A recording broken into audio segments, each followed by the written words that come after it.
Hello and welcome to Priya Career Institute's English class। यह video main course of competitive English के लिए है और आज का टॉपिक है सुपरफ्लुअस एक्सप्रेशंस। सुपरफ्लुअस एक्सप्रेशंस क्या होते हैं? सुपरफ्लुअस एक्सप्रेशंस वे एक्सप्रेशंस होते हैं जिन ऐसे सेंटेंसेस जिनमें किसी वाक्य किसी शब्द का अर्थ या जिन ऐसे सेंटेंसेस जिनमें कोई अर्थ पहले से उपस्थित होता है किसी शब्द में और उस अर्थ के किसी शब्द में होने के बाद भी या होने के बावजूद भी उस अर्थ से संबंधित कोई एक वर्ड और लिख दिया जाए और ऐसा कोई वर्ड लिख देने से वह अर्थ भी भ्रमित करने लगता है या फिर अनर्थ कर देता है सेंटेंस के अर्थ को। इसलिए ऐसे सेंटेंसेस जिनमें अर्थ हो पहले से ही जरूरी अर्थ होने के बावजूद भी उसी अर्थ के लिए दोबारा से कोई दूसरा शब्द लिख दिया जाए तो उस सेंटेंस को हम सुपरफ्लुअस एक्सप्रेशन कहने लगते हैं,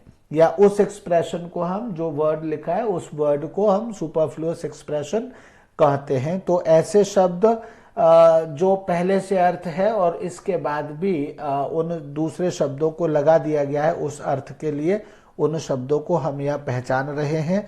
और यह वीडियो मैं सिर्फ एक मॉडल वीडियो के रूप में बना रहा हूं, तो यानी एक ही वीडियो में इसमें बनाऊंगा। बाकी तो हर सेंटेंस में सुपरफ्लुअस हो सकता है का मतलब है हमको वॉचफुल रहना चाहिए कि कभी भी हम कोई सेंटेंस लिखें तो उस हर सेंटेंस में ही ये ध्यान रखें।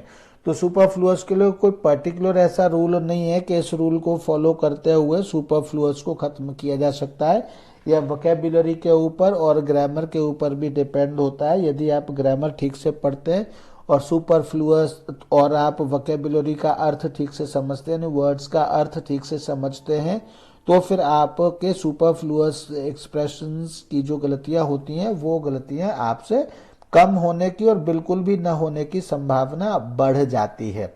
तो सुपरफ्लुअस एक्सप्रेशन कोई ऐसा नहीं है कि 3, 4, 5, 6 वीडियो बनाने से उन समस्याओं को खत्म किया जा सके। यहाँ पर सिर्फ ये बताया जा सकता है कि इस प्रकार के शब्दों से बचा जाना चाहिए और जिस तरह से यहाँ पर बताया जा रहा है उस तरह से उतना ही बचाव और उतना ही आपको अलर्ट हमेशा जब भी आप कोई सेंटेंस लिखते हैं तब आपको उतना ही अलर्ट होना चाहिए।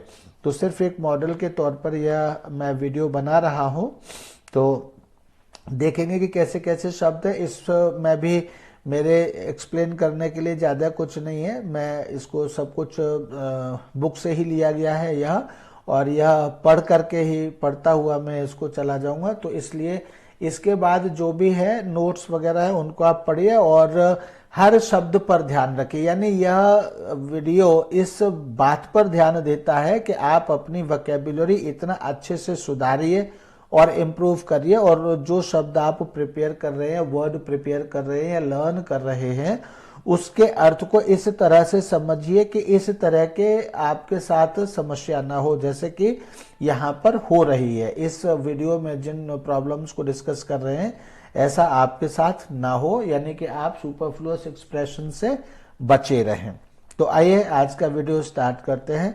सबसे पहले है एब्सोल्युटली सर्टन। दूसरी बात यहाँ यह भी मैं बता दूं कि यह चूंकि हिंदी में ही लिखा हुआ है और हिंदी में लिखे हुए होने के बावजूद भी इसमें कुछ टाइपिंग मिस्टेक्स हैं हिंदी में, और हिंदी की टाइपिंग मुझे बिल्कुल भी नहीं आती है, तो इसलिए मैं आप सभी से इस गलत टाइपिंग के लिए माफ़ी भी पहले से ही मांग लेता हूं। हालांकि जब गलती आएगी तब फिर से माफ़ी मांग लूँगा आपसे। तो इसको थोड़ा सा आप मेरी मेरी जो इनएबिलिटी है या अयोग्यता है या मेरे जो वश में नहीं है किसी वजह से, तो उसको आप थोड़ा सा इग्नोर भी करेंगे और माफ़ भी करेंगे।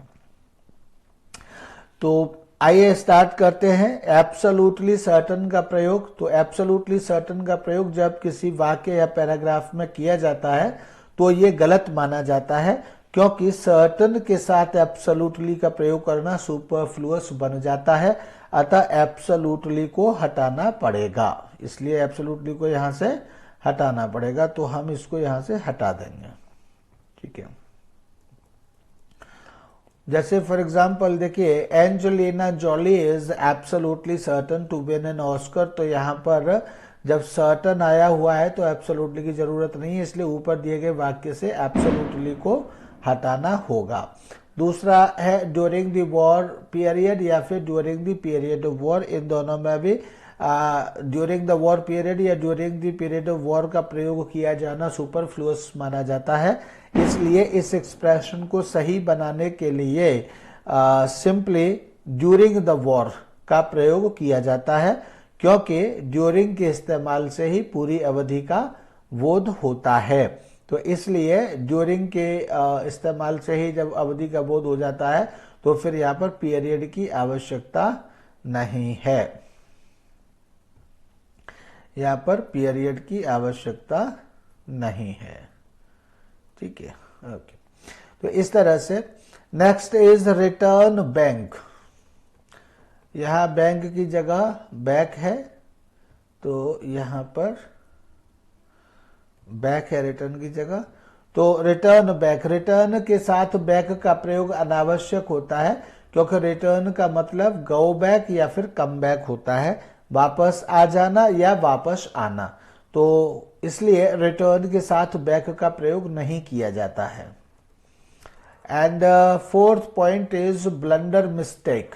तो ब्लंडर मिस्टेक का मतलब है, ब्लंडर के साथ मिस्टेक का आना सुपरफ्लुअस माना जाता है, क्योंकि ब्लंडर का मतलब होता है अ सीरियस मिस्टेक, अतः ब्लंडर में ही मिस्टेक का अर्थ मौजूद है। तो example, Lalita made a blunder mistake by getting his name wrong.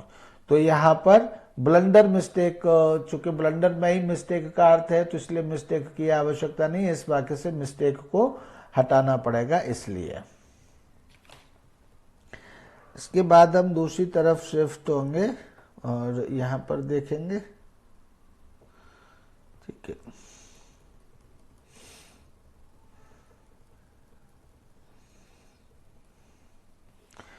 फिर इसके बाद है रिसीड बैक। तो इस एक्सप्रेशन में बैक की कोई जरूरत नहीं है, क्योंकि रिसीड का मतलब पुल बैक और मूव बैकवर्ड होता है, इसलिए रिसीड के साथ बैक का आना सुपरफ्लुअस माना जाता है। तो example, the painful memories gradually receded back in her mind. यहाँ बैक की कोई जरूरत नहीं है, क्योंकि बैक का अर्थ रिसीड में ही आ गया है। इसी तरह से रीइंबर्स बैक। तो जब रीइंबर्स बैक एक्सप्रेशन की बात की जाती है तो रीइंबर्स के साथ बैक का आना अनावश्यक है, क्योंकि रीइंबर्स का मतलब होता है टू पे बैक समथिंग। तो जब टू पे बैक इसका समथिंग इसका मीनिंग होता है, तो फिर यहाँ पर बैक ऑलरेडी आ गया है, तो फिर रीइंबर्स के साथ बैक की आवश्यकता नहीं है। Example, Lalima was reimbursed back by the gas company for the damage to her house.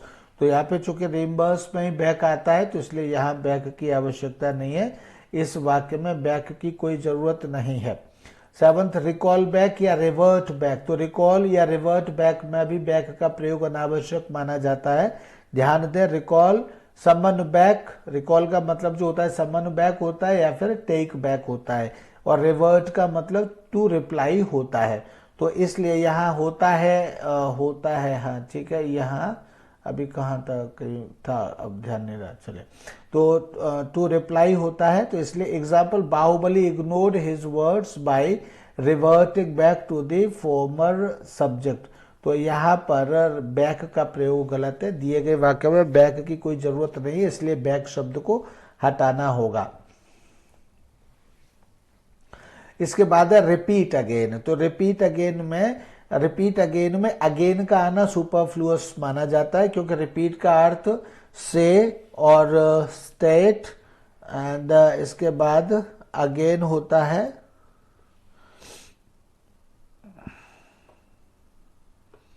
से, स्टेट और परफॉर्म अगेन होता है, तो जिससे पता चलता है कि रिपीट में ही अगेन का भाव समाहित है।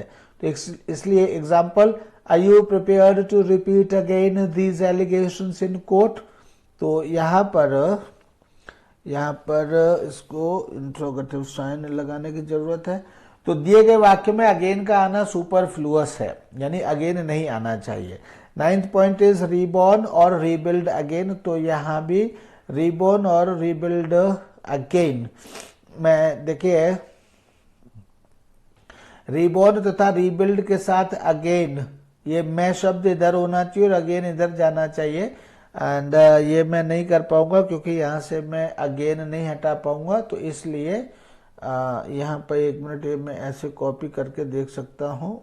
ये ऐसे कॉपी किया, लेकिन फिर कोई गलती हो सकती है मेरे से, क्योंकि इससे पहले मैंने ये वीडियो बनाई, एक बार मैं पूरा वीडियो डिलीट कर चुका हूँ। ऐसी गलती न मुझसे हो जाए इसलिए नहीं, इसमें ये पेस्ट आ गया, तो हाँ ठीक है, हो गया, सही हो गया। अब मैं इसमें से ये इसको,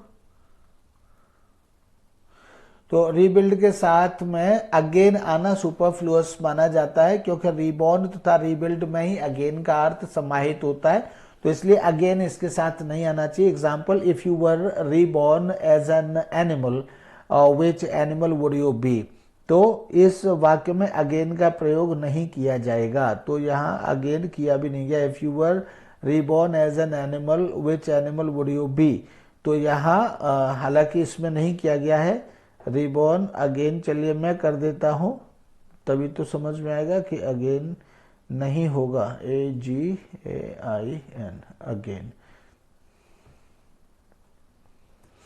तो यहाँ पे देखिए, if you were reborn again as an animal, which animal would you be, तो यहाँ अगेन मैंने लिख दिया है, लेकिन अगेन का प्रयोग यहाँ पर नहीं होगा, इस वाक्य में अगेन का प्रयोग नहीं किया जाएगा, ठीक है।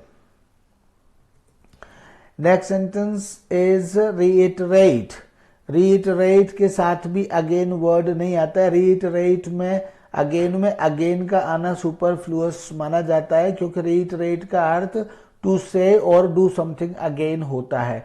जब इसका अर्थ टू से और डू समथिंग अगेन होता है, तो चिनचिनचू reiterated again that she had never seen him before, तो यहाँ रीइटरेटेड का ही मतलब टू से अगेन होता है, तो फिर इस अगेन की आवश्यकता नहीं है, इसलिए वाक्य से अगेन को हटाना होगा। नेक्स्ट इज रिकास्ट अगेन में भी इस एक्सप्रेशन में रिकास्ट के साथ अगेन का प्रयोग नहीं किया जाएगा, क्योंकि रिकास्ट का मतलब होता है कास्ट अगेन, और जब इसका मतलब कास्ट अगेन होता है, अतः अगेन का अर्थ छिपा होता है, तो इसलिए Abdul could not recall again in his name, तो यहाँ अगेन नहीं आएगा, तो यहाँ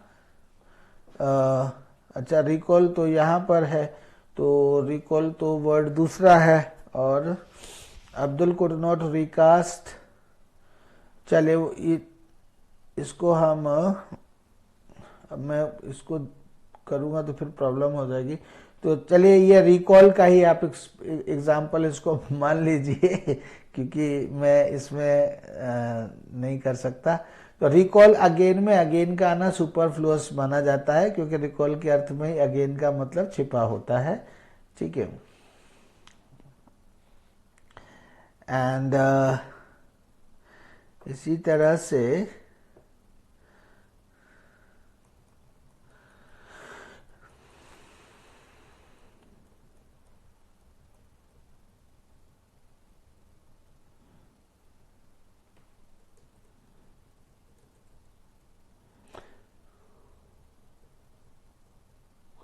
इसी तरह से Lalima could not recall again his name, तो यहाँ पर अगेन नहीं आएगा। रिसीड अगेन में भी अगेन नहीं आएगा, इसमें भी आप ये पढ़ लीजिए। एंड इसके बाद रिसीडेड अगेन में अगेन नहीं आएगा। इसी तरह से फॉरेन इंपोर्ट्स, तो फॉरेन इंपोर्ट्स में फॉरेन का प्रयोग करना सुपर फ्लुअस माना जाता है, क्योंकि इंपोर्ट वह प्रोडक्ट होता है जो दूसरे देशों में विकसित होते हैं या आते हैं, तो जब इंपोर्ट हो ही रहा है तो फॉरेन इंपोर्ट, यानी फॉरेन इंपोर्ट देश का देश में तो होता नहीं है, तो इसलिए इसके साथ भी फॉरेन वर्ड प्रयोग नहीं करना चाहिए।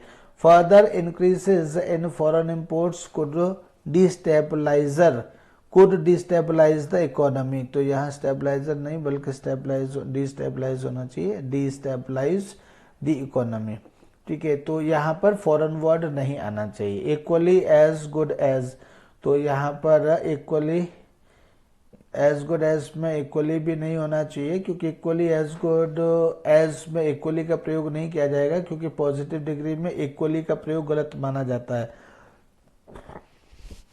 क्योंकि as plus positive degree plus as तथा इक्वली दोनों समान अर्थ वाले माने जाते हैं। तो इसलिए you are equally as clever as your friend में से इक्वली हटा देना चाहिए। Diet and exercise are equally important, इस तरह से कहना ठीक है। तो अब यहां पर देखिए कावर्ड मैन, तो इस एक्सप्रेशन में मैन का प्रयोग नहीं किया जाएगा, क्योंकि कावर्ड खुद अपने आप में नाउन है, इसका मतलब कायर आदमी होता है। तो इसके अंतर को समझें। ठीक है, तो इस वीडियो को मैं यहीं तक बनाऊंगा। आगे नोट्स ये हैं, लेकिन इसमें मेरे कुछ समझाने के लिए नहीं है, आप पढ़ करके इसको समझ सकते हैं। तो आपके पास जो नोट्स हैं, और इस तरह की मिस्टेक्स होती हैं, ये आपको अपनी वोकैबुलरी इंप्रूव करने की आवश्यकता है, और वोकैबुलरी जो वर्ड है उसका वास्तविक अर्थ क्या है, उस वर्ड के अर्थ पर ध्यान देने की आवश्यकता है। तो यह सुपरफ्लुअस एक्सप्रेशन ये बताता है कि हमें अपने वोकैबुलरी को ठीक से इम्प्रूव करना चाहिए, मीन्स ठीक से समझना चाहिए किस शब्द का वास्तव में अर्थ क्या होता है और इसके क्या क्या प्रयोग होते हैं। यदि हम वर्ड को ठीक से समझते हैं तो सुपरफ्लुअस एक्सप्रेशन की प्रॉब्लम खत्म हो जाती है। तो ये सिर्फ एक मॉडल था, इसको फॉलो करते हुए और तो अपने बहुत सावधानी से आप अपनी वोकैबुलरी इंप्रूव करें, आगे के नोट्स पढ़ें। इस वीडियो में सुपरफ्लुअस के लिए यहीं तक। Thank you, that's all and bye bye.